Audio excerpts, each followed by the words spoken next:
Assalamu alaikum wa rahmatullahi wa barakatuh.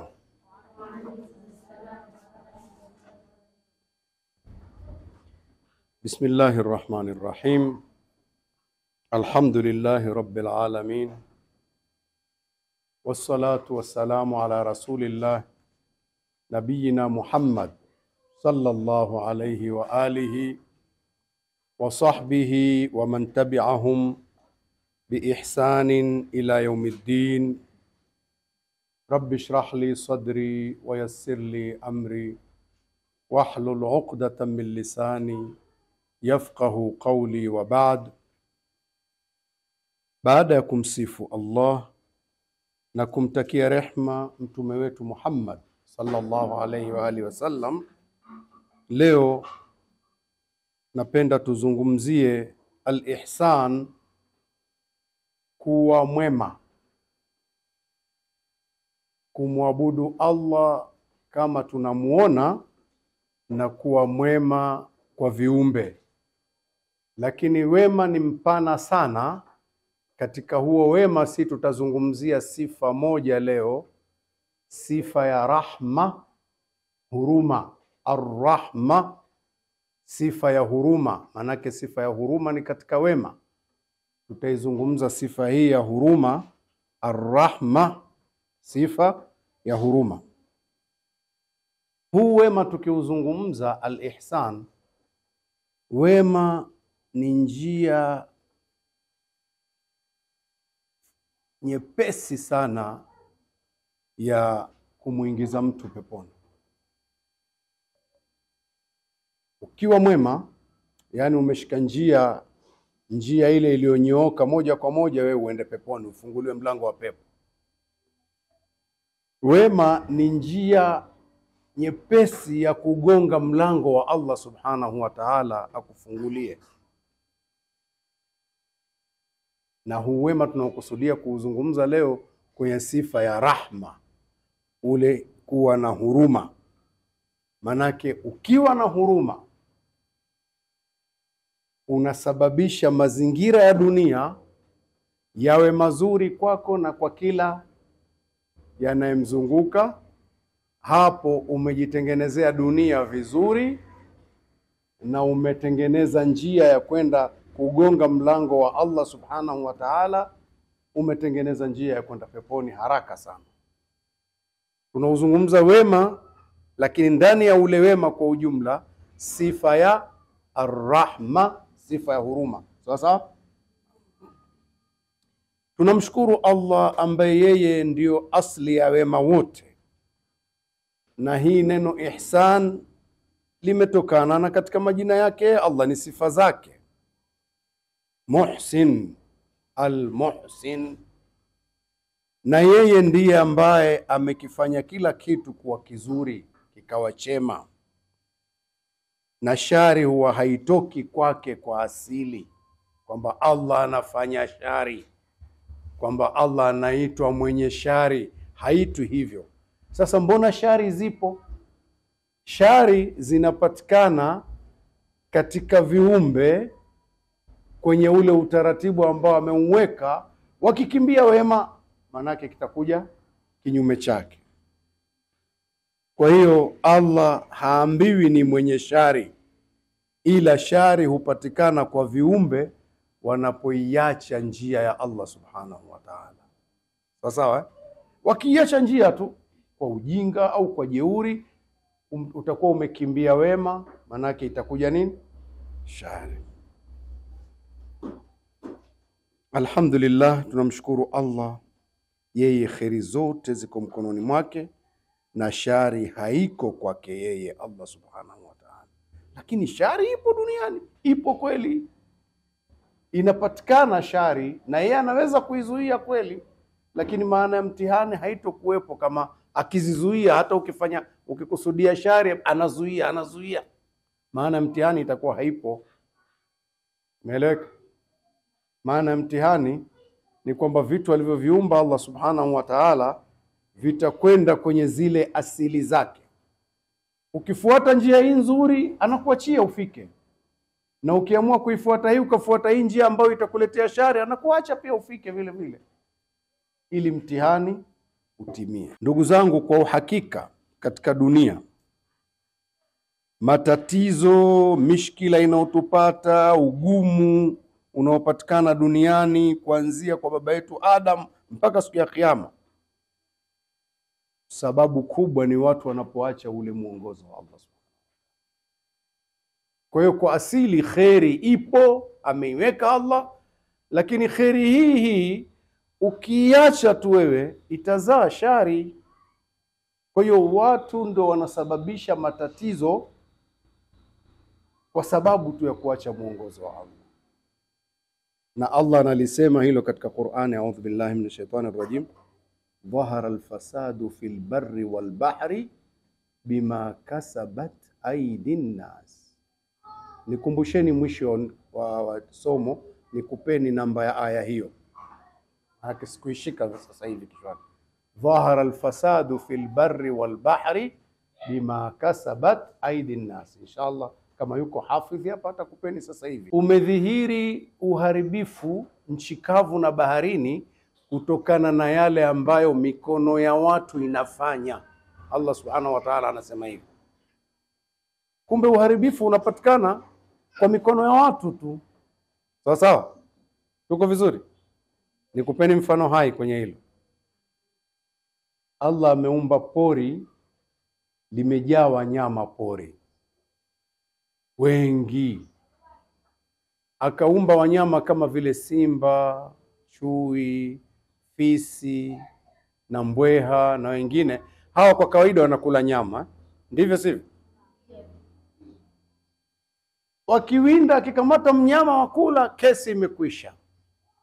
Simba amekamata mnyama pengine nyati mkubwa, amekula, ameshiba. Wanakuja na fisi wananyang'anya nao, na mbweha nao wanachukua, alafu kumemwagika damu chini pale na vipande pande vidogo vya nyama, wanakuja mpaka wale vidudu vile vinavyokusanya vile, vinakusanya vile, vinaingiza mpaka kwenye ardhi, mpaka ikifika asubuhi mpaka jioni ya pili pamekuwa safi, fisi mpaka mifupa wamekula. Pori liko namna hiyo, natural, hakuna uharibifu. Lakini akiingia binadamu anasema hawa tembo hawa dili, tembo dili. Anapiga tembo 20 pengine kwa usiku mmoja, apate pembe zile yale mapembe yale mameno yale, anataka kuchukua yale tu. Ameangusha tembo 20. Tembo 20 watakuja wanyama, watakula mpaka watachoka, wataacha. Wenye maofisi na nani pia wameacha. Bado wiki nzima pengine au mwezi mzima pori linanuka. Uharibifu ule amesababisha nani? Binadamu. Huo mfano haya hauna ubishi.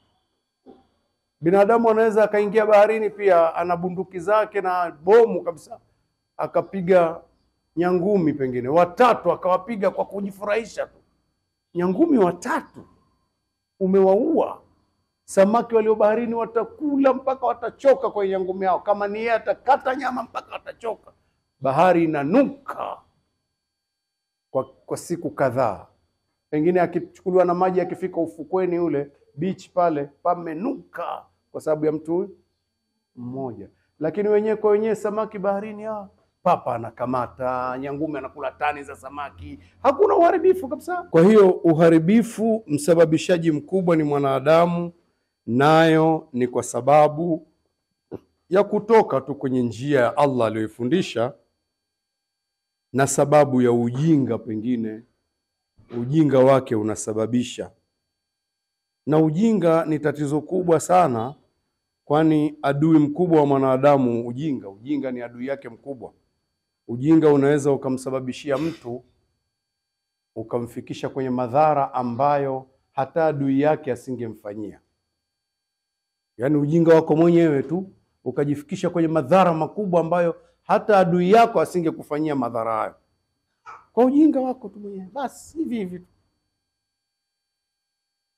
Wewe mlevi, uchukue hela zako mwenyewe mfukoni, tena nyingi. Uchukue hela nyingi tu, uende ukanywe pombe, uende unywe pombe na mapesa mengi, na unajua kwamba ukishakunywa chupa moja tu umekuwa huna akili. Alafu ukishakuwa huna akili una mapesa, alafu unadondoka barabarani, watu wachukue zile hela. Sasa Si ujinga nini? Na kesho anakwenda tena ujinga tu. Walevi bwana. Alafu hawapendi kuitwa walevi. Anasema mimi usiniite mlevi. Mimi nimekunywa. Nakunywa nini? Maji. Umelewa. Ujinga unamsababishia mtu mambo mabaya ambayo adui yake hawezi kumfanyia. Saa nyingine anajifanyia yeye mwenyewe. Angalia katika mambo mabaya ya ujinga wa mtu.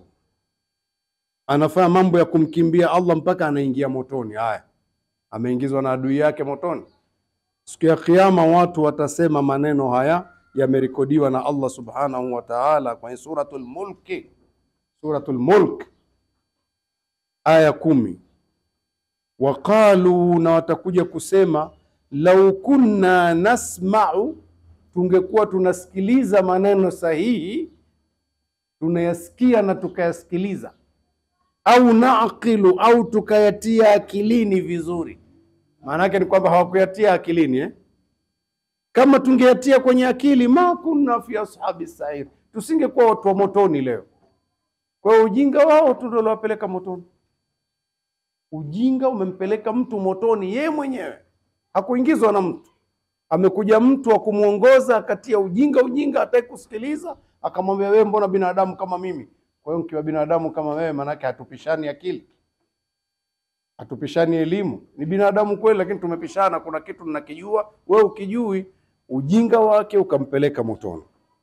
Naam, baada ya utangulizi huu uliotuzungumzia kwamba kuwa mwema, baada ya kuwa na imani yako ukawa mwema vizuri, manake utarahisisha maisha na ni njia nyepesi ya kukupeleka kwa Allah. Tuzungumze moja katika ile sifa za wema zile, arrahma, huruma. Arrahma ni jina, ni sifa iliyotoka katika majina matukufu ya Allah. Allah katika majina yake matukufu ya sifa, Arrahman Arrahim, ndivyo Arrahman Arrahim, yote majina ya sifa za huruma.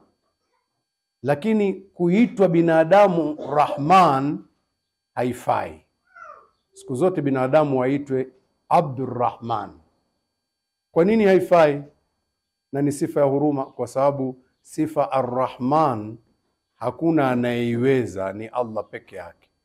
Anawahurumia hata wanaomtukana, hata wanaomkataa duniani, yeye anawahurumia tu. Sasa sifa hiyo nani anaiweza? Wewe umfanyie mtu huruma alafu yeye anakutukana hapo nini wewe? Kumbavu tu wewe, mjinga tu wewe. Unampa hela, unamsaidia, anakutukana, anakutemea mate usoni. Si utageuza kibao saa hiyo?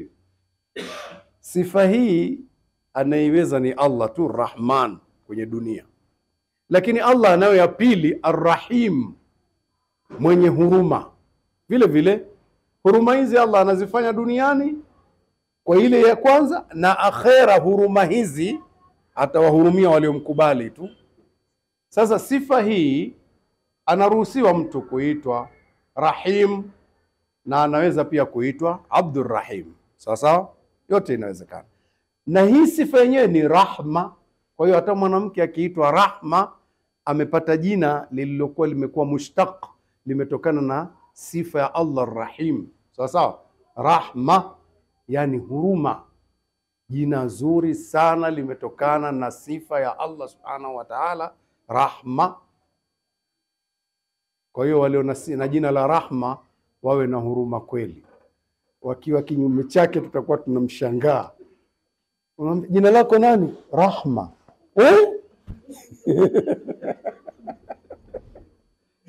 Matendo hao unayofanya na jina hili mbona viendani?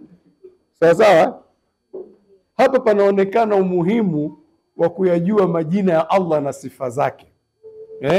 Mtume sallallahu alaihi wasallam alipotuambia inna lillahi 99 isma, hakika Allah anayo majina 99, 100 illa wahida, majina 100 kasoro moja tu. Man ahsaha dakhala aljanna, atakayadhibiti vizuri akaishi nayo, ameadhibiti, huyo ataingia peponi.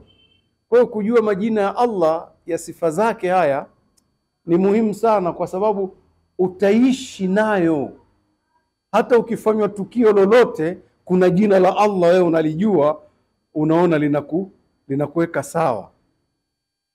Mambo fulani yamekuzonga zonga, unasema hapana, yuko mudabbir, al-mudabbir, muendeshaji wa mambo yake. Ya Rabbi, nakuomba wewe mwenye jina hili mudabbir, hebu niendeshe vizuri hapa, kama ulivyoniendesha nikatoka tumboni kwa uzuri.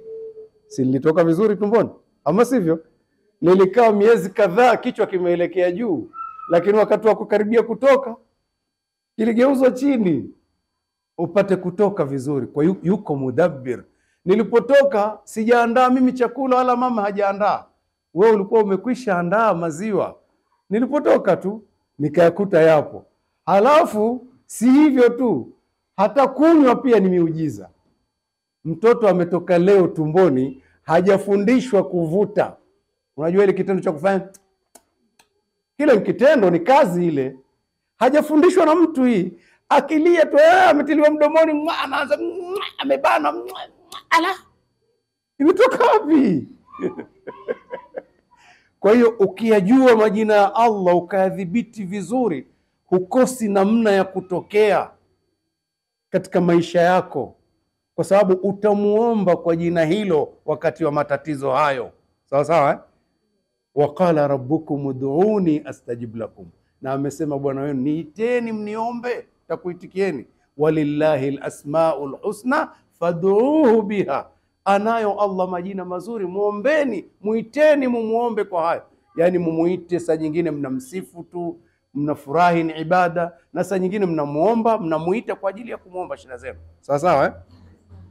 Kwa hiyo tuko kwenye jina Ar-Rahma, Ar-Rahim, sifa Ar-Rahma kwenye jina Ar-Rahim. Katika majina ya Allah, ukiwa na sifa hii ya rahma, maisha utakwenda nayo vizuri, kwa waliokuzunguka watakupenda, na utakwenda nao vizuri sana, na utakuwa unanyoosha njia wewe kuelekea peponi.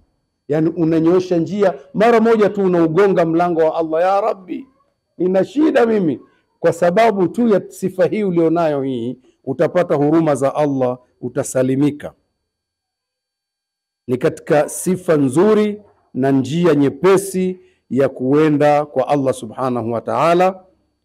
Kwa hiyo ukitaka kwenda kwa Allah haraka haraka, na kwambia neno hili, irham man haulak, wahurumie waliokuzunguka. Irham man haulak, kuwa na huruma kwa waliokuzunguka, viumbe wa Mwenyezi Mungu wote waliokuzunguka, kuwa na huruma kwao.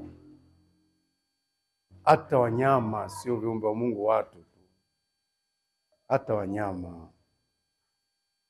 Ukiwa mfugaji unajifunza rahma kwao, utaona watakavyokuwa wazuri wale wanyama kwako, kwa huruma zako kwao, nao wanakuwa na huruma kwako.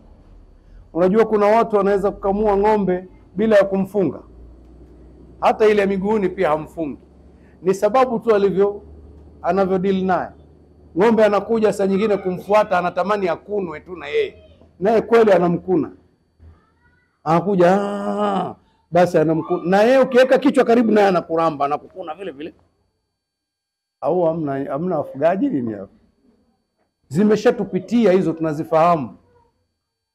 Lakini ukikosa rahma, ng'ombe unataka kumkamua kibabebabe tu, chukua ufunge, yale maziwa ana control, yale anaweza kabana, upate kitu, unabaki umekasirika tu. Matokeo yake unamfungua ndama avute kwanza ili ashushe, lakini ukija wewe ukitoa tu unapata kidogo, alafu hakuna, yamekatika. Huna huruma. Lakini angalia, ukiwa na huruma, umemwekea jiwe fulani, anaramba, anasikia raha, panapumba kidogo, anakula, anasikia raha, unampapasa papasa hivi kidogo, umempiga piga hivi, anaona raha, maziwa yanashuka tu. Nini? Rahma. kabisa. Kuna watu wanafuga farasi, farasi anamjua bosi wake hata akiwa mgonjwa. Amempanda mgongoni, mbona hayuko vizuri leo huyu? Vile anavyotembea na mimi mbona amelala hapa kwenye shingo? Huyu hayuko sawa. Basi yeye anapunguza mwendo, anakwenda naye kwa namna ile aliyo yule mtu juu mgongoni. Anamjua yuko hivyo leo. Nini? Ni rahma tu iliyomfikisha yule akatambua hivyo. Lakini ungekuwa mbabe wewe, ukianguka hivi sana kutupa tu aende zake. Ukitaka njia nyepesi ya katika maisha uwe mzuri, halafu unyooshe njia, ugonge mlango wa Allah, irham man haulak, kuwa na huruma kwa waliokuzunguka. Utapata huruma za Allah, kwa sababu Allah ndiye atashusha rahma kwa viumbe wale kabisa kabisa, bila wasiwasi. Yani uwe na huruma. Hata ulikuwa unatawadha ukakuta sisimizi, haya maji nikiamwaga kwa nguvu huyu si atakuwa nimemtengenezea bwawa zimo. Ukakumbuka hilo, ukaona hata hebu kama nilikuwa nina dishi nalisogeza pembeni, waende zao. Hii haitotupwa. Inna Allaha la yudhi'u ajra man ahsana amala. Allah hapotezi ujira wa mwenye kufanya zuri, wema, na wema wako ule ni rahma ulioifanya pale. Sawa sawa? Tuko vizuri? Paka uko naye nyumbani, paka na kisa kimoja kinazungumzwa na watu. Wanasema paka alikuwa anamtafuta mtu mwenye nguvu kabisa. Ni nani? Akamwangalia mzee mwenye nyumba, akaona huyu ana nguvu. Anamfuata, anakuta akija na mzigo unanuka nyama, samaki, alafu anakuja mwanamke ndiye anampokea. Akaona ala, kumbe ananyang'anywa huyu. Anampokea alafu anapika, huyu ndio wa mwisho. Akaona huyu ndio jamaa mzuri, huyu ndio mwenye nguvu kuliko wote. Anakuwa naye karibu mama mwenye nyumba, kwa sababu anatupiwa. Kwa hiyo huyu ndio mwenye nguvu. Yeye hajui habari ya kwamba alimpokea, amenyang'anya kula, amebaki na yeye. Basi huruma zake anabaki kwa paka, kwa yule paka anabaki kwake. Lakini paka huyu ana akili. Wakati kikifika mezani sasa, anamwangalia, aliye na tabia ya kumtupia nani? Umeona? Atakwenda kwa yule anayemtupia mpaka atamgusa, msahau. Anamwekea. Nini? Nani alimfundisha vitu? Allah subhanahu wa ta'ala. Huruma zako ndo zimemfanya amekuwa vile. Kitendo kile Mungu hapotezi. Irham man haulak.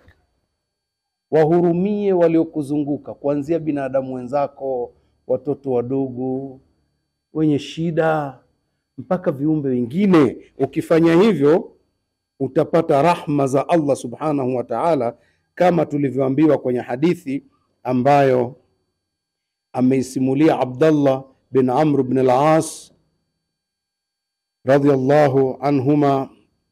Anasema Mtume sallallahu alaihi wa sallam amesema, arrahimuna yarhamuhumur rahmanu tabaraka wa ta'ala. Wenye huruma, walio na sifa hii ya rahma, wenye huruma, atawahurumia Allah. Manake anawahurumia siku zote na atawahurumia siku ya kiyama. Allah anawahurumia watu hawa na atawahurumia Allah tabaraka wa ta'ala. Ikaja amri, irhamu man fil ardi, wahurumieni viumbe wa Allah walioko katika ardhi. Hapo si umeona ametajwa viumbe tu, viumbe wote. Irhamu man fil ardi yarhamukum man fis sama, atakuhurumieni aliyoko juu. Allah subhanahu wa ta'ala, Allah atakuhurumieni. Sifa hii Allah atakupa huruma zaidi kwa wengine, na atakurehemu wewe upate rahma zake Allah subhanahu wa ta'ala. Tuwe hivyo. Akasema tena Mtume sallallahu alaihi wa sallam kuhusu hii rahma, akasema, laisa minna man lam yarham saghirana, si mwenzetu ambaye hakuwa na huruma kwa wadogo zetu. Si mwenzetu ambaye hakuwa na huruma kwa wale wadogo kwetu. Si mwenzetu, si katika sisi huyo. Wa ya'rifa haqqa kabirina, na kujua haki ya mkubwa wetu. hakuwa na huruma kwa wadogo wetu na hakutambua heshima na haki ya mkubwa wetu. Huyu si mwenzetu.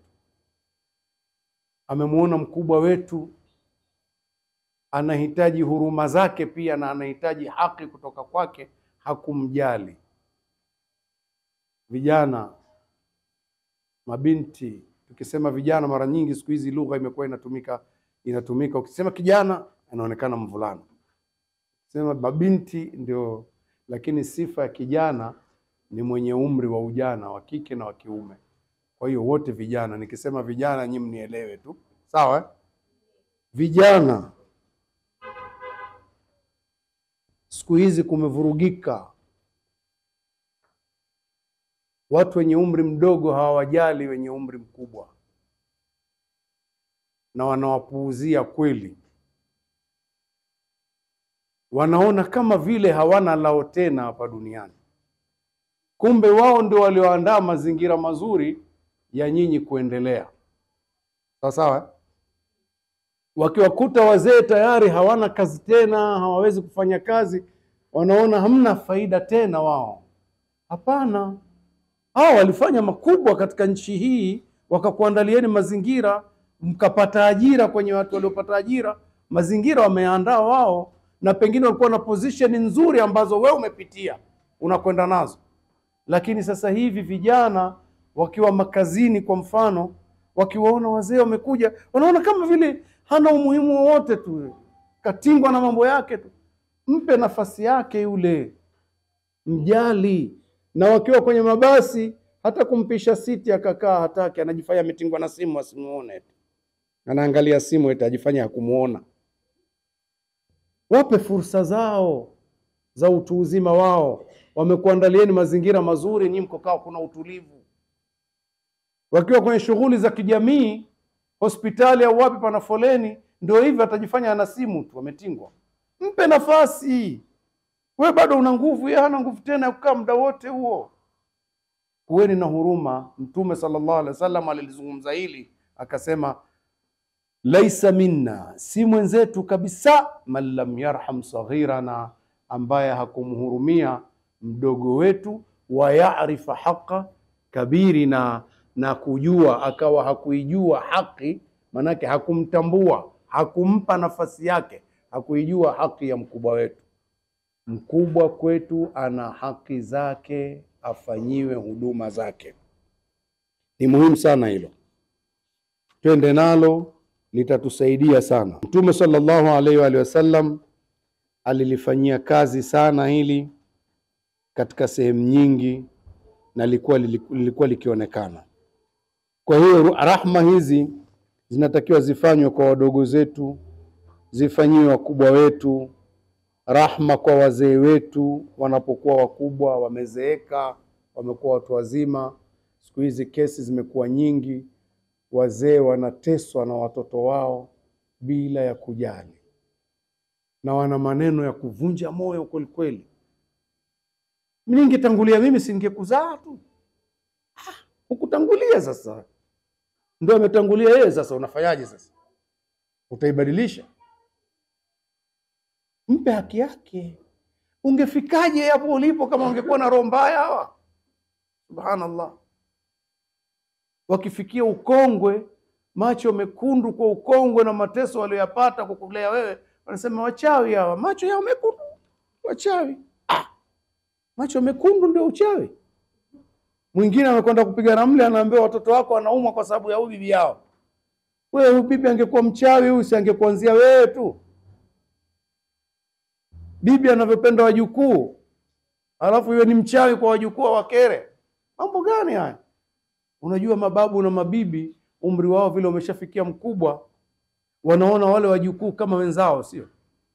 Yaani wanaelewana kabisa. Wanaelewana, akili zao zimeshuka kidogo, wanaweza kwenda nao. Kumbukumbu zangu zamani, walikuwa watu wanaofundisha mpaka darasa la kwanza na la pili ni watu wazima. Chekechea hizi zilikuwa zinashikwa na watu wazima. Kwanza zilikuwa hakuna sana chekechea, zilikuja baadaye mno. Lakini darasa la kwanza lile linashikwa na watu wazima. tena sana ni wanawake. Mwalimu mmoja upatikana mtu mzima sana, anakuwa ameshika mwanamume darasa la kwanza au la pili, manake darasa la kwanza na la pili nasomeshwa na hao. Walikuwa washikaji sana, ni watu wazima. Siri yake nini? Siri yake ni kukubaliana na vile walivyo. Watoto wanasumbua. Sawa. Sasa leo madarasa ya kwanza na ya pili yameshikwa na watu wana umri wamepishana kidogo. Angalia watoto wanavyopata tabu. Mara unasikia mtoto amekuja amepigwa kweli. Hawezi. Siwavunji moyo kusema hawawezi kitu chochote. Lakini uvumilivu ni mdogo. Kila umri ukiwa mkubwa kidogo ndio wanaweza sana. Hii mafundisho ya chekechea haya na darasa la kwanza hii wanaweza zaidi. Huo ndio ukweli. Kwa nini? Allah ametengeneza zile akili zao na huruma zao kwa wale. Imagine mwalimu anaweza kuwa amekaa na sahihisha kwa wale watoto wadogo. Anakuja mwalimu, na unamgusa kwa mwalimu, basi alimradi na wote anadili nao. Pengine ana vipipi vyake vidogodogo, akisikia mwalimu hata amwangalia amempa, imekwisha ile kesi. Alikuwa na mashtaka lakini anajua mashtaka uongo tu haya. Basi akimpa tu kile kipipi anaendelea kusahihisha. Anaondoka amekwenda zake kukaa kule. Rahma. Sasa leo mambo yamebadilika. Sijui yamefanywa na nini. Watu hawana rahma kwa wazazi wao. Anamwambia, ningetangulia mimi, ningekuzaa wewe. Maneno yanavunja moyo kweli. Kesi kwa mfano inakuja, mama anadadisi vitu kwa watoto wake. Kwa mfano watoto wake wa kiume wameoa, mama anadadisi vitu vyao kwa wale watoto wake wa kiume. Kile kitu fulani chako au cha mke wako? Mama, mbona maswali magumu namna hii? Hivi kina hivi hiki nacho, anataka kujua vitu vyote. Pengine mtoto anaweza akachukia akaona, mama mbona yuko hivi, si ndio? Unamuuliza, unamwambia mamako mwenyewe ana umri gani anadadisi hilo? Ana miaka 78. Unakaribia 80. Unamwambia hiyo sasa, hiyo sio ukorofi wa mama, hiyo ni umri. Pengine anasema 80, amefika 80, mama amefika 81. Achilia mbali 81, hiyo 70 na tu. Kwa mwanamke 70 na tayari huyo ameshakuwa mtu mzima sana. Sawa? Sasa amefika 80 kwa mfano. Udadisi ule, kama unakuja yule mtoaji wa mashtaka kwa mfano, kama angemweleza kijana mwenzake, bwana mama yuko hivi na hivi, huyo mama mchuro huyo. Huyo mchuro, unaenda kumfanyia maarifa mchuro. Mchuro gani? Ana miaka mingapi? Miaka 80.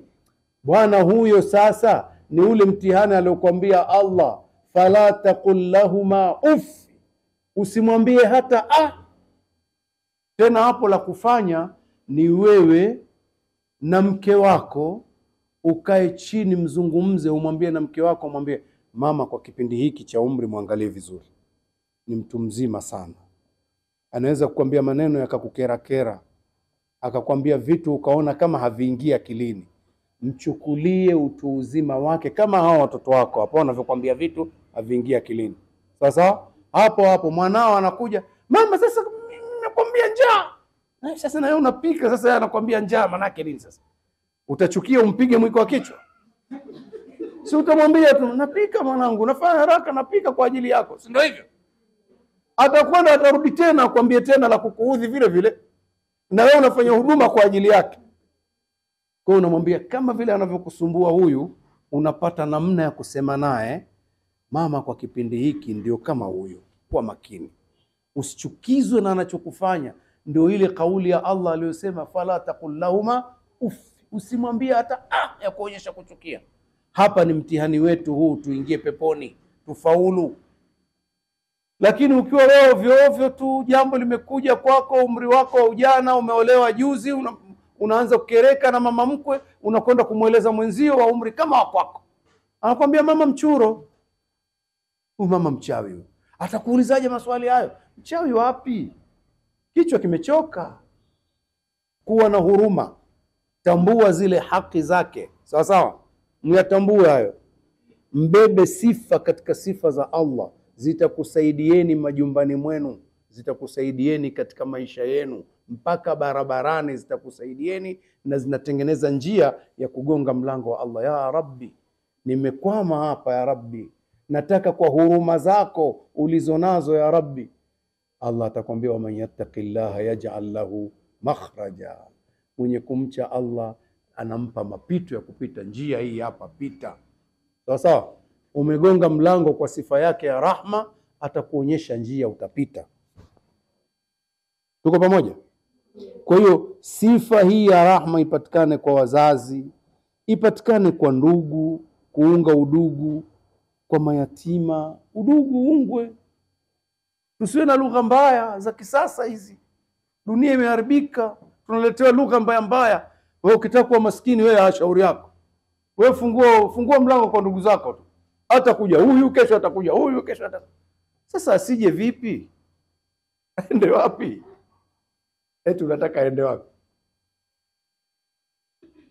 Nakuulizeni nyinyi. Huyu ndugu yako aende wapi sasa? Kama wewe unacho, kwa nini asije kwako? Mnaambiana, watu wanaambiana maneno ovyo ovyo. Wewe kibiashara umekianza juzi, huyu anakueleza, wewe msikilize. Kile unachoweza, kama amekwambia kikubwa uwezi, fanya kidogo, umfariji. Pengine faraja yako uliyoifanya vile Allah anakufungulia. Sawa sawa? Umemtii Allah, Allah anakufungulia kwa namna ambayo hukuitegemea. Wayarzuqu min haithu la yahtasib. Allah atakufungulia. Lakini mtu anakuambia ukitaka kuwa maskini, wewe fungua kamba ya ndugu tu. Watakugongea mlango kila asubuhi. Watakugongea kweli. Na kwa nini wanagonga? Kwa sababu Allah amekupa ufanye hivyo. Mungu akimpenda mja, anampa uwakala kwenye mambo fulani fulani. Ule uwakala anaokukabidhi, akikukabidhi mpaka unafika wakati unaondoka ukiwa katika hali ile, umependwa wewe. Pendwa. Lakini kama hakukupa, sasa watakuja wafuatane. Huna kitu, hawaji. Sasa wewe unalalamika, nilipokuwa ninacho, wewe kila siku hapo. Sasa sina, hawaji. Si ndio wakija sasa hivi watakusumbua, huna. Au sieleweki? Sasa wamekuja, walikuwa zamani wakija unaweza kuwapikiana chakula wakala. Si nafsi yako ilikuwa inafarijika. Wamekuona huna. Sasa akija akikueleza, si utasikitika. Basi wamekupumzisha. Sasa yuko sahaba mmoja Mungu alimfungulia kipindi fulani, ikawa ndugu zake wanakuja sana. Mke akawa karimu sana. Wakija wanapata huduma nzuri sana nyumbani, na yule bwana kilichoko mkononi anawapa. Sawa? Mambo yakamharibikia, ikawa ndugu hawaendi. Sasa mke kidogo nafsi ikabadilika, akawa mkali kidogo. Umeona ndugu zako? Tulipokuwa tuna neema siku zote walikuwa wanakuja. Siku hizo wamekutupa. Anambia, mke wangu, hiyo ni rehema ya Allah, wewe hujui. Mungu amewafanya kwa kipindi hiki wasije ili usisumbuke. Zamani ulikuwa wakija unaweza kuwapikia. Sasa leo akija alafu atacha kumpikia huna, utasikitika. Kwa hiyo usihuzunike. Mungu amewatuliza kidogo ili Mungu akukipa, ukipata tena watakuja. Sasa hivi huna, waache kupumzike. Umeona hikma hiyo? Akamfariji yule. Lakini kinyume cha hapo, kweli bwana, mimi sina kitu, kwa hiyo sasa hivi hakuna mtu anayenijua tena. Wanakujua, wamekupumzisha tu. Au sieleweki? Eleweka. Kuweni na rahma. Ndugu waende kwa nani? Allah anasema, wattaqullaha alladhi tasaaluna bihi wal arham. Mcheni Allah, mtii amri zake, ambaye huwa mnaombana kwa ajili yake yeye. Unasema, na kuomba kwa ajili ya Allah mimi sina kitu. Wal arham, na mnaombana kwa sababu ya udugu. Ndugu yangu, tumetoka tumbo moja. Unaweza ukaniacha mimi niko hivi. Mnaombana kwa ajili ya ule udugu wenu. Kwa hiyo mcheni Mwenyezi Mungu aliyetengeneza hili ambalo mnaweza kuombana kupitia kwenye udugu huo. Sasa kuwa rahimu kwa ndugu zako, unga udugu vizuri. Uwe na rahma kwa mayatima, ukumbuke misukosuko yao, kumbuka lile, na ukumbuke kwamba hata wewe wakati wote utaondoka, na hujui utaondoka vipi, hujui utaacha nani wakati wa kuondoka. Huenda rahma zako ulizozipanda leo zikafanya kazi kipindi kingine, ama sivyo? Unaweza ukaacha rahma ulioifanya ikafanya kazi huko mbele. Kuwa na rahma kwa watu wenye umri mrefu mkubwa, kuwa na rahma kwa wagonjwa, kuwa na rahma mpaka kwa wanyama. Uwe na huruma. Tuisikilize hadithi ya Mtume sallallahu alayhi wa sallam aliyosimulia Abdullah bin Umar radhiyallahu anhuma عن النبي صلى الله عليه وآله وسلم قال, Mtume amesema, المؤمن الذي يخالط الناس, المؤمن الذي يخالط الناس, muumini ambaye anachanganyika na watu akaishi nao, wayasbiru ala adhahum, wayasbiru ala adhahum, akawa mvumilivu kwenye kero lao. Khairun, muumini huyu ni bora sana, min alladhi la yukhalitu nnasa wala yasbiru ala adhahum, kuliko muumini ambaye hawezi kuchanganyika na watu wala hawezi kuvumilia kero la watu. Wote waumini wameitwa kwa sifa imani, wote wawili waumini, wote wawili waumini, lakini mmoja yukhalitu nnas, anachanganyika na watu, yumo na jamii anaishi nao. Na jamii ukichanganyika nayo iko ya aina nyingi, si ndio hivyo? Kuna wengine wazuri, wengine wakorofi, lakini huyu ni muumini, anachanganyika nao na anavumilia kero zao. Muumini huyu Mtume amesema huyu ni bora sana kuliko huyu muumini wa pili. Huyu wa pili pia ni muumini vile vile, lakini hachanganyiki na watu, na ikitokea amechanganyika nao kidogo hawezi kuvumilia kero lao, takasirika, atawasema vibaya, atakimbia. Huyu ameshindwa daraja na muumini huyu mwingine. Kwa hiyo kwa nini hadithi hii kwenu? Maanake mjipambe na hadithi hiyo, muwe katika waumini ambao wanachanganyika na watu na wanaweza kuvumilia kero la watu. Sawa sawa? Mkiwa hivyo mmepanda daraja. Na jamii tulionayo leo imekosa watu wa namna hiyo, ni wachache. Watu wa namna hiyo ni wachache. Waumini wamo tele, lakini hawawezi mchanganyiko na hawawezi kero, wamekuwa wachache. Sasa nyinyi muwe ni wale ambao wanajipa mazoezi hayo. Hayo ni mazoezi hayo. Unajua kuvumilia kero ni mtihani mkubwa sana. Manake unasumbuliwa, alafu una uwezo wa kukimbia, lakini hukukimbia. Hii ni mtihani, lazima ufanye mazoezi. Ni kama mtihani wa kutoa. Mtihani wa kutoa unataka mazoezi. Manake ulichonacho pengine kiko mfukoni, si ndio? Nani anajua zaidi ya Allah? Unaanza mazoezi na nafsi yako kwanza. Unamsikiliza huyu mtu, huku akili yako inakwambia tapeli huyu au kweli? Hapo unafanya utafiti, utamuuliza maswali mpaka umekinai kwamba sio tapeli. Sasa unaanza kusema nimpe ngapi? Zimo mfukoni au nimwambiaje baadaye? Hii yote ni wewe tu. Unamwangalia huku unafikiria. Umeshaamua kuingiza mkono mfukoni, pia unaanza kuhesabu kule ndani. Utahesabu. Sasa umesharidhika na hesabu huko, basi angalau usiangalie tena, hata ikitoka pia kwanza unaangalia.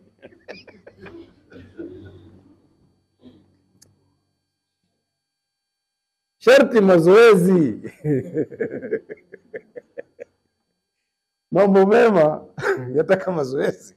Mtume alisema katika sifa nzuri ya mtoaji, alibaini ni yule ambaye tena atapata daraja siku fulani.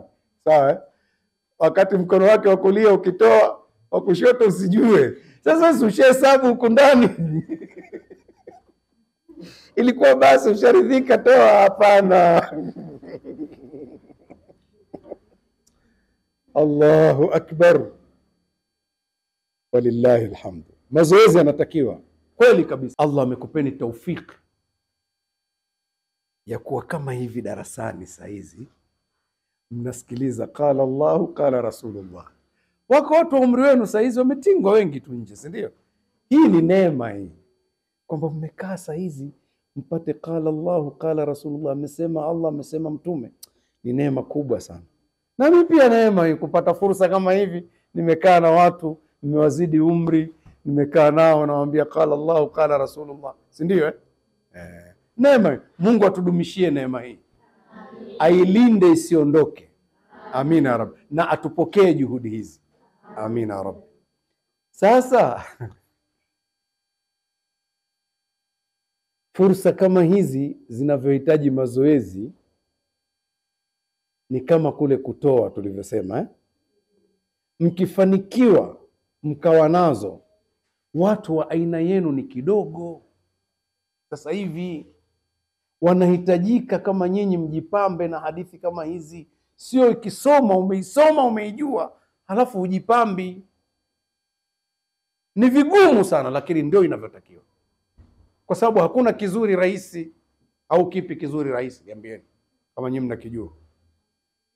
Kama dhahabu ingekuwa iko barabarani tu kila mmoja anaokota, ingekuwa na thamani? Hapana, lakini nafuata huko migodini, watu wanafikiwa huko. Ndio inavyokuwa. Hakuna kizuri rahisi hata kimoja, hakuna. Vyote vigumu kupatikana. Mazuri yote ni magumu kupatikana, na ndio yanayopeleka watu peponi haya, na yanaleta maendeleo katika jamii. Haya magumu haya. Sasa usije ukasema kwa hiyo dini Mungu ameifanya iwe ngumu. Usiweke lugha ya namna hiyo. Usiweke lugha kwamba ni ngumu haitekelezeki. Hapana, inatekelezeka, lakini inataka juhudi.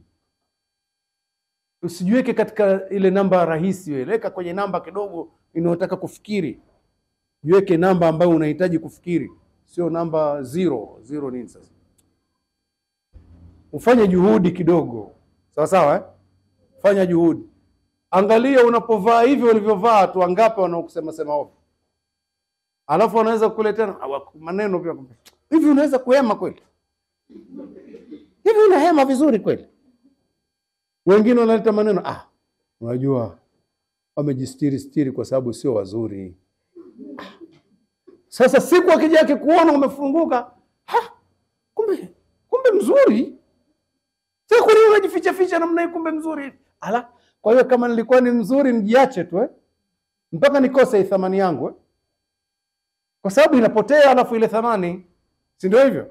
Sasa msije mkababaishwa watu wa aina yenu kwa juhudi zote.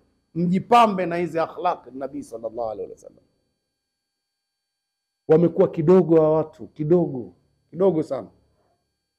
Kwa kuwa muumini anayeweza kuchanganyika na watu na akavumilia kero lao.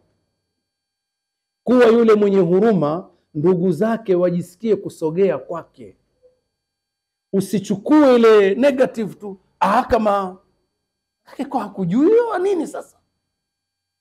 Usiweke hiyo. Usijifunze kutoka kwake. Wewe jifunze kutoka kwa Mtume ili umuunge. Sawa sawa? Sio unajifunza kwa mtu ovyo ovyo. Yeye anafanya vitu vya ovyo na ujifunze kutoka kwake. Hapana, yule sio mwalimu wako. Wewe unatakiwa ufanye mazuri ya kuige. Idfa billati hiya ahsan. Ndio mafundisho yetu. Wala tastawi alhasanatu wala sayyi'a. Haufanani wema na ubaya. Anayesema ni Allah, khaliqus samawati wal ardh, muumba mbingu na ardhi. Anasema wala tastawi alhasanatu wala sayyi'a. Haufanani wema na ubaya, haviendi kuwa sawa hata siku moja. Wema na ubaya ni vitu viwili mbalimbali. Sasa ukija ubaya, idfa, ondoa ubaya, billati hiya ahsan, kwa yale ambayo ni mazuri. We minyana uondoe ubaya kwa namna nzuri. Fa idha alladhi bainaka wa bainahu adawa, mara tu utakuja kuona kati yako na yule ambaye kuna uadui, amejenga uadui kwako kwa sababu ya kuondoa ubaya kwa wema, utakuja kumuona kaannahu waliyun hamim, kama rafiki wa kukuonea huruma, mpenzi kabisa. Kwa nini? Uliondoa ubaya kwa wema. Rahma yako, ulikuwa na huruma, umemfanya amekuwa hivyo. Allah akasema wama yulaqaha illa alladhina sabaru, hawawezi kupata hilo la kuweza kuondoa ubaya kwa wema ila watu wavumilivu. Juhudi hiyo, mazoezi, uwe na uvumilivu ili uweze kufanya hivyo. Wama yulaqaha illa dhu hadhin adhim, hawawezi kupata daraja hiyo ila watakaokuwa na daraja kubwa mbele ya Allah. Hawawezi watu wakaondoa ubaya kwa wema ila ni watu ambao mbele ya Allah wana daraja kubwa. Subhanallah, mazoezi hapo yanatakiwa. Nairudia tena hadithi, almu'minu alladhi yukhalitu an-nas wa yasbiru ala adhahum, muumini ambaye anaweza kuchanganyika na watu, anachanganyika nao na akavumilia kero zao, khairun, huyu ni bora, min almu'min alladhi, kuliko yule ambaye la yukhalitu an-nas, hachanganyiki na watu, wala yasbiru ala adhahum, wala havumilii kero zao. Tuko vizuri? Tuwe katika hao. Mungu atujalie tuwe hivi. Katika visa vilivyozungumzwa vya kufungua milango kwa Mungu, kuna kisa cha mtu aliyetembea, kiu imemshika, akashuka kisimani, akanywa maji. Alipopanda juu akamkuta mbwa anahangaika kwa kiu, akarudi tena kisima cha kushuka, akabeba maji ndani ya kiatu chake, akaja akampa. Mungu akamsamehe madhambi yake mtu huyo, akamuingiza peponi. Amemhurumia mtu hapo au mbwa? Mbwa. Yani mbwa amesababisha mtu kuingia peponi, amesamehewa madhambi yake yote. Je, kama ungekuwa umemhurumia mtu, ungepandishwa na daraja ngapi? Allah, hawa ni viumbe wake wote. Hata mnyama tuliamriwa kumuua, si nyoka kwa mfano muue, lakini sio, hatukuambiwa kwamba ingia porini tafuta nyoka wote uwa. Sio kazi hiyo, sio kazi yetu. Kama umemkuta huko porini na shughuli zake, achana naye, aende na mambo yake. Usikiwe kwamba umuue kule. Amekuja kwenye anga zako, huyu sasa ni adui, unamuogopa hapa, huyu sasa sawa. Lakini kuna watu wanaweza katingwa, anaua wanyama, anaua wadudu bila sababu yote ya msingi. Tuwe na huruma, tutatengeneza mazingira. Hizi huruma zetu hizi hata kwa wanyama, maanake tunatengeneza hata mazingira yetu ya mazuri. Kuna wanyama wengine kuwaua, wewe unawaua, kumbe wana uzuri fulani katika jamii. Ndivyo sivyo? Wadudu wana uzuri fulani, wakiwa wamekuja kwenye mazingira yako wakakuletea hatari. Hii ni kesi nyingine. Nyuki wakiwa wamevamia nyumbani mwako ndani, sasa utafute namna ya kuwatoa. Sawa sawa eh? Lakini kama nyuki wako huko mitaani, nyuki ni wadudu wazuri sana. Sasa kwa nini wewe utingwe nyuki bana? Nyuki anaweza kukuuma huyo. Kwa hiyo yuko kwenye maua, wewe unapiga dawa sumu. Jua. Tuwe na huruma. Kwa hiyo tunakumbusha tena kwamba asli ya shari, Mungu ameleta vitu ni kheri. Sasa asli ya shari ni matumizi mabaya ya mafundisho ya Allah au ujinga wa mtu, ndio asli ya shari. Lakini Allah ameumba kheri, kheri zote ziko mikononi mwake. Sisi tulikabidhiwa amana na Mwenyezi Mungu Subhanahu wa Ta'ala, akatupa matamanio, akatupa uhuru wa kuchagua, akatuwezesha kufanya hili na hili. Haya matamanio aliyotupa, tukiyatumia vizuri kabisa anavyotaka Allah, yanazaa kheri tupu. Sasa tuna uhuru wa kuchagua, uhuru wa kuchagua na kufanya tunao. Sio uhuru kwa maana hatupati dhambi, uwezo. Tunaweza kuchagua hili na hili, na Allah akatuachia, na matamanio ametupandikiza, tunayo. Sasa ni kuminyana nayo yatumike vipi? Meleka matamanio kila mmoja anayo, kila binadamu. Usije ukaona labda fulani amemtii Allah sana ukaona labda yeye hana matamanio. Hapana, ameminyana nayo. Na wale watu wa ovyo ovyo wale, wakikuona kwa mfano umevaa hivi, anaweza kuja kukuonyesha nguo na akakuonyesha na picha na kwenye simu na nini kwenye TikTok na hivi na hivi. Angalia wenzako walivyopendeza. Wamependeza barabarani, lakini mbona hawa? Hata mimi nikivaa nitapendeza hivi, lakini namuonyesha nani? Si ndio hivyo? Haya matamanio kila mmoja anayo. Anaweza akakupamba na matamanio akutoe huko uliko ili usiwe mtu sawa sawa. Ukiminyana nayo ukaenda kama anavyotaka Allah, shari haiji, yanazaa kheri matamanio hayo, na yanakupandisha daraja mpaka kwa Allah subhanahu wa ta'ala.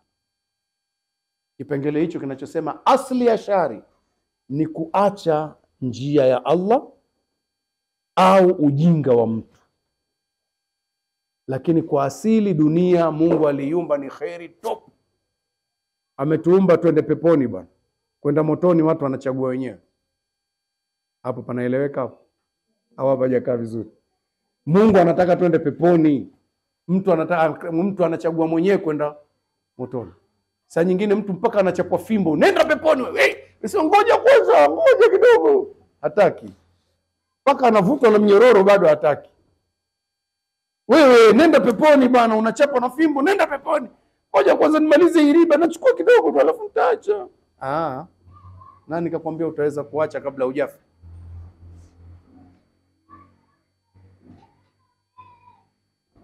Huffatil jannatu bil makari, huffatin naru bishahawati, wa huffatil jannatu bil makarihi. Hizo hadithi za kuzingatia sana hizo, sana tu. Pepo ile ilivyokaa, mlango wa kufungua wote wa kuendea kule, nafsi huwa haipendi. Mlango wa kuendea motoni ule, vitu vyote vinavutia kwa kweli. Sasa uminyane, sharti uminyane. Juhudi inatakiwa. Matamanio yetu tuyadhibiti katika mambo fulani fulani. Ufuate na njia za kukusaidia kufanya hivyo. Na miongoni mwa njia za kusaidia ni kujisogeza kwa Allah kwenye ibadati za sunna hizi. Baada ya kufuata zile za faradhi, halafu unajisogeza kwa ibada za sunna. Hii itakudhibiti sana hii. Istighfari kwa wingi, salatu ala nabii kwa wingi, na nyingine kumtaja Allah kwa majina yake ukamsifu sana, unajisogeza. Adhkari za asubuhi na jioni, muawidhati ziwepo sana zinasoma, ndio kinga. Zitakufanya uweze kupambana na mawimbi yaliyoko, mawimbi tulionayo mbele ni makubwa mno. Kwa hiyo asli ya shari ni matumizi mabaya ya neema za Allah, njia aliyoipanga Allah, kwenda kinyume na manhaji ya Allah, njia ya Allah. Au ujinga wa mtu, anaelezwa kitu anapuuzia, hataki kusikia kwa ujinga tu. Matokeo yake sasa atafuata matamanio yake kinyume na manhaji ya Allah subhanahu wa ta'ala. Akienda hivyo moja kwa moja anakuwa ameingia kwenye matatizo, ndio ametengeneza shari. Kwa hiyo usije ukasema Mungu ameumba kheri na shari. Sawa, kweli ni viumbe vya Mungu kweli, lakini Allah ameumba kheri, kheri ziko kwake. Hii shari huwa inatokana na sisi. Tuko pamoja? Tunaisababisha sisi, kama mifano niliyokupigieni mwanzo. Allah subhanahu wa ta'ala ametuwekea njia na tukiifuata inakuwa ni nzuri sana. Narudia kwa kumalizia, nasema rahma, huruma ni aksaru tariq, njia fupi sana ya kugonga mlango wa Allah, njia fupi sana ya kukupeleka kwenye maendeleo ya jamii pia, na njia fupi sana ya kukuingiza peponi. rahma, kuwa na huruma, kuwa mwema, uwe na huruma. Sallallahu ala nabiyina Muhammadin wa ala alihi wa sahbihi wa sallam, walhamdulillahi rabbil alamin. Subhanaka Allahumma wa bihamdik, ashhadu an la ilaha illa anta, astaghfiruka wa atubu ilaik.